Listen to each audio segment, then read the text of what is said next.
अस्सलाम वालेकुम। आज मैं जिस मौजू पे बात करने जा रहा हूँ वो हैं Lahore board 9th-10th practicals.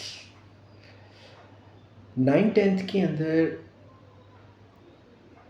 Theory exams में के साथ साथ साइंस सब्जेक्ट्स के फ़िज़िक्स, केमिस्ट्री, बायोलॉजी और बायोलॉजी की जगह पे कंप्यूटर साइंसेस के प्रैक्टिकल्स के एग्ज़ाम्स भी कंडक्ट किए जाते हैं, जो कि आजकल हो भी रहे हैं।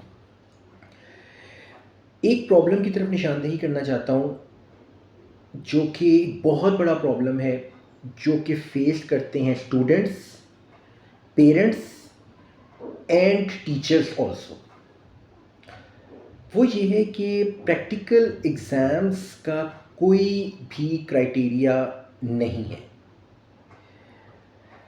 वर्ड प्रैक्टिकल्स को ज़रा समझने की अगर हम कोशिश करें तो अगर फर्स्ट इम्प्रेशन में आप लोगों के जहन में भी यही बात जाती है कि ये कोई प्रैक्टिकल एग्ज़ाम्स हैं और जब स्टूडेंट प्रैक्टिकल एग्ज़ाम्स लेने जाएगा तो वहाँ पे उसको प्रैक्टिकली परफॉर्म करके दिखाना होगा और उस परफॉर्मेंस की बेस के ऊपर उसको अगर नंबर दिए जाएंगे, तो ये बिल्कुल गलत है। ऐसा नहीं होता। प्रैक्टिकल एग्ज़ाम्स के अंदर भी एक्चुअली हमें 2 क्वेश्चंस के आंसर्स ही देने होते हैं। अगर हम फिजिक्स की बात करें, 12 मार्क्स का एक क्वेश्चन 9th क्लास के अंदर से, 12 मार्क का एक क्वेश्चन 10th क्लास के अंदर से, 3 मार्क्स की कॉपी और 3 मार्क्स का वाइवा। इस तरह से हम 30 मार्क्स की डिवीजन जो है वो करते हैं। 9th के 2 प्रैक्टिकल्स आती हैं, उनमें से एक करना होता है। 10th के 2 प्रैक्टिकल्स आती हैं, उनमें से एक करना होता है। बट दोनों प्रैक्टिकल्स परफॉर्म नहीं करवाए जाते। क्या किया जाता है? स्टूडेंट को कहा जाता है कि आप फिजिक्स के अंदर कि आपकी जो टेबल है आप उसको बना दें, उसकी रीडिंग्स जो आपने याद की हुई हैं वो उसके अंदर लिख दें और उस पूरे प्रैक्टिकल की ऑब्जर्वेशन एंड कैलकुलेशन को पूरी तरह से सॉल्व कर दिया जाए।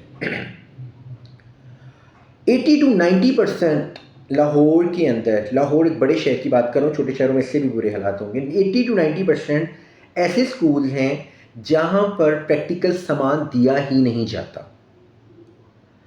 स्टूडेंट ने वो 2 क्वेश्चन एक्चुअली उसी तरह से ही अटेम्प्ट करने होते हैं जिस तरह से वो अपने बाकी पेपर्स में, थ्योरी के पेपर में जिस तरह से वो लॉन्ग क्वेश्चन अटेम्प्ट करके आया, शॉर्ट क्वेश्चन अटेम्प्ट करके आया या आई है, उसी तरह से उसने उन 2 क्वेश्चंस को भी अटेम्प्ट करना होता है।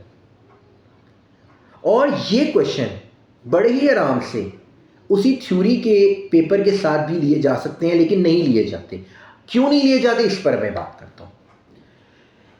इसलिए नहीं लिए जाते क्योंकि एक दफ़ा लाहौर बोर्ड ने ऐसा किया था 2000 बैक इन 15 और 16 के अंदर एक दफ़ा उन्होंने ऐसा किया और ऑल्टरनेट टू प्रैक्टिकल के नाम से, जैसे कि ओ लेवल्स में यही सिस्टम अडॉप्ट किया जाता है कि वो papers ATP alternate to practical के लिहाज से एक प्रैक्टिकल का एग्ज़ाम्स रिटर्न पेपर की सूरत में ही कंडक्ट करवा लेते हैं, जो कि बहुत अच्छा सिस्टम है और इन्होंने भी किया। बट माजरत के साथ हमारे गवर्नमेंट स्कूल टीचर्स कभी भी नहीं चाहेंगे कि ऐसा हो।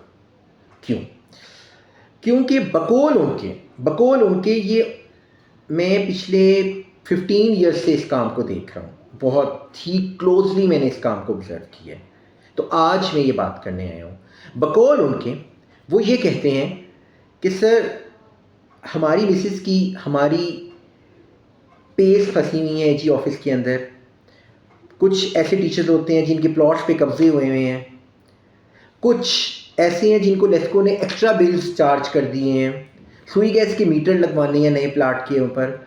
तो वो कहते हैं हम इंतज़ार करते हैं प्रैक्टिकल्स एग्ज़ाम्स का, और इन दिनों हम इंतज़ार करते हैं उन बच्चों का जिनके वालिदैन सुई गैस के ऑफिस में हैं, लेस्को के ऑफिस में हैं, AG ऑफिस में हैं, सेक्रेटरीट के अंदर हैं, और अपने जितने भी काम हैं वो यकीनन हमारे पास आएंगे और ये काम हम उनके ज़रिए करवाएंगे और हमारी ज़्यादा PRs बनेंगी। सिर्फ ये मकसद है, नहीं तो इन 2 क्वेश्चंस जिनका सिर्फ एक थ्योरेटिकल एग्जाम्स ही है, कोई प्रैक्टिकल परफॉर्मेंस नहीं है। अगर आप मेरी बात से मुत्तफिक नहीं हैं, आप किसी भी सेंटर में चले जाएं, स्टूडेंट्स जब बाहर आ रहे हो तो उनसे पूछें कि आपने पूरे का पूरा प्रैक्टिकल परफॉर्म किया है, तो आपको बता देंगे कि परफॉर्मेंस नहीं हुई है, एक्चुअली पेपर के ऊपर ही 2 क्वेश्चंस को अटेम्प्ट किया गया। बट इसको थ्योरी के पेपर के साथ नहीं लिया जा रहा। उसके बाद फिर माजरत के साथ रिटायर्ड टीचर्स जो कि 4-4, 5-5 साल रिटायर्ड हो चुके हुए हैं, उनकी ड्यूटीज़ लगाई गई हैं प्रैक्टिकल एग्ज़ाम्स को कंडक्ट करवाने के लिए। और उनकी नेचर, अब वो स्टूडेंट्स के साथ जिस तरह से बात करते हैं, जिस तरह से एक्सप्लॉइट करने की कोशिश करते हैं, और जितना उन्हें उस एग्ज़ाम्स के दौरान स्टूडेंट को कंफ्यूज किया जाता है, डराया जाता है, धमकाया जाता है, सिर्फ इस बेस के ऊपर उस टाइम कि वो 30 मार्क्स मेरे हाथ में हैं, कुछ भी बोलोगी तो मैं यहीं पर तुम्हारे नंबर काट लूँगा। और डेटा पिछले सालों में कई दफ़ा आया है, जो कि आपने शायद फेसबुक पे, इंस्टाग्राम पर, डिफरेंट वेबसाइट्स पे देखा होगा।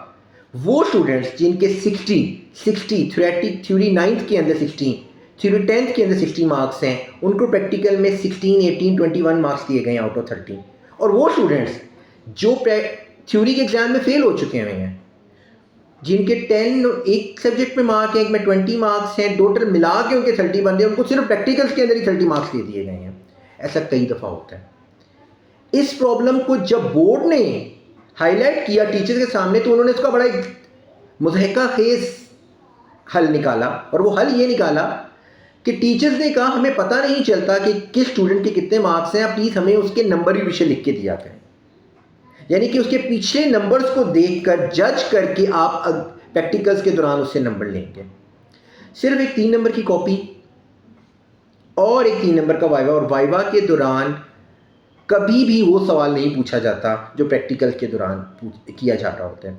जर्नल क्वेश्चन किए जाते हैं और उसका वही आंसर वो मांग रहे होते हैं जो उन्हें आता होता है। अगर स्टूडेंट उसके रेलेवेंट डेफिनेशन या कोई और चीज़ बताने की कोशिश करता है तो उसको बहुत बुरी तरह से झिड़क भी दिया जाता है, जिसकी वजह से स्टूडेंट वहाँ मजबूर होकर अपना कॉन्फिडेंस लूज़ करता है। अक्सर बच्चियाँ रोने लगती हैं और इस चीज़ को एक्सप्लॉइट किया जाता है क्या कि जितना ज़्यादा हम करेंगे उतने ज़्यादा इनके पेरेंट्स और इनको आना पड़ेगा हमारे पास नंबर्स की भीख मांगने के लिए। ये मैं वर्ड सही यूज़ कर रहा हूँ।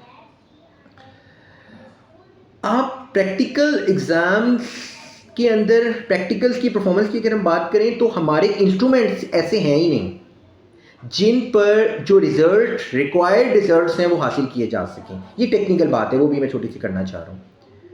केमिस्ट्री का जितने भी प्रैक्टिकल्स हैं उनमें जो रिएजेंट्स दिए जाते हैं, केमिकल्स एंड एसिड्स, वो इस कैलिबर के, इस स्टैंडर्ड के नहीं होते हैं जो हमें स्टैंडर्डाइजेशन और एक्चुअल रिजल्ट्स प्रोवाइड कर सकें। ऐसा नहीं होता, रिजल्ट्स आ ही नहीं सकते हैं उन पर। रिजल्ट्स आते हैं तो उनमें बहुत ज़्यादा फ्लक्चुएशन होती है।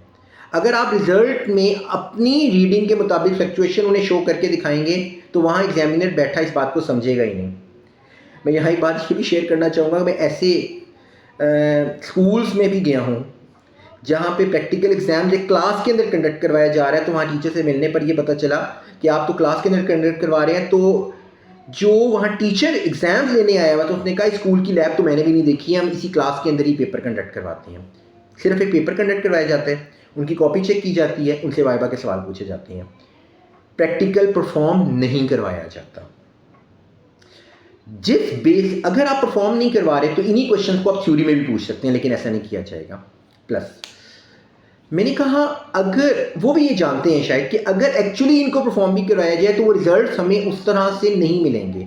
कुछ प्रैक्टिकल ऐसे होते हैं जिनके results after 2 hours, 3 hours, 4 hours के बाद भी आते हैं। कुछ प्रैक्टिकल्स को तो काफ़ी टाइम भी लगता होता है रिजल्ट शो करने में। मैं बायोलॉजी के प्रैक्टिकल्स की बात कर रहा हूँ। केमिस्ट्री में भी कुछ ऐसे प्रैक्टिकल्स हैं जिनमें काफ़ी टाइम लगता है। अगर आप प्रॉपर क्रिस्टलाइजेशन करेंगे, उसको आप खुश करेंगे और क्रिस्टल्स को पेयर करेंगे तो उस पर अच्छा खासा टाइम लगता है। इतना टाइम आप एक प्रैक्टिकल की परफॉर्मेंस के लिए नहीं दिया जाता, इतना एग्ज़ाम्स का ही टाइम नहीं होता है। ये भी एक वजह है। तो गुजारिश मेरी ये है, हम सबको आवाज़ बुलंद करनी है ये कि यही प्रैक्टिकल एग्ज़ाम्स आप थ्योरी के जो क्वेश्चन ही तो आप आंसर ही तो मांग रहे हैं स्टूडेंट से, इन्हीं आंसर्स को अगर आप थ्योरी के पेपर के साथ ही पूछ लें तो वो उसी के साथ उसको तैयार कर लेंगे, उसी के साथ उनका पेपर भी कंडक्ट हो जाएगा। अब अगर ये सवाल पैदा होता है नहीं प्रैक्टिकल अगर है तो आप मुझे बताएं लाहौर में किस जगह पे प्रैक्टिकल हो रहा है? किसी जगह पे भी प्रैक्टिकल नहीं हो रहा है। सिर्फ इन 2 क्वेश्चंस के आंसर्स ही बच्चों ने लिखने हैं, जो कि फिर उनको वहाँ पे जो हालात है बहुत बुरे हैं, बहुत बुरे हैं।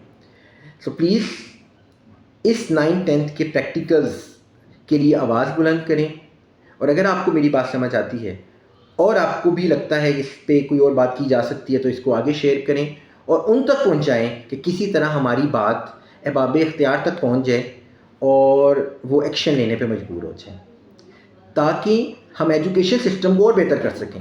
हमारा एजुकेशन सिस्टम बेहतर है, बहुत अच्छा है, हमें इसको बुरा नहीं कह सकता। हमारे पेपर्स स्टैंडर्ड के पेपर्स हैं, अच्छे पेपर्स हैं। हमारा मार्किंग क्राइटेरिया भी दिन ब दिन बहुत अच्छा होता जा रहा है। इसी वजह से इसी 9th-10th ने वो इंडिविजुअल प्रोड्यूस किए हैं जो कि सिर्फ पाकिस्तान में नहीं बल्कि वर्ल्ड वाइड बेस्ट डॉक्टर्स हैं, बेस्ट इंजीनियर्स हैं, और अपनी अपनी फील्ड के बेस्ट हमने इसी फील्ड के ज़रिए प्रोड्यूस किए हैं। तो हमारा सिस्टम बुरा नहीं है, इस सिस्टम का ये एक ब्लैक होल है। प्लीज़ इस पर भी अगर काम कर लिया जाए तो इसको और बेहतर किया जा सकता है। इंशाल्लाह मेरी बात आप तक पहुंची होगी। अगर आपको मेरी बात समझ आती है तो प्लीज़ इसको आगे शेयर करें और कमेंट में ज़रूर बताएं कि अगर आपको मेरी बात समझ आई है तो। बहुत शुक्रिया, अस्सलाम वालेकुम।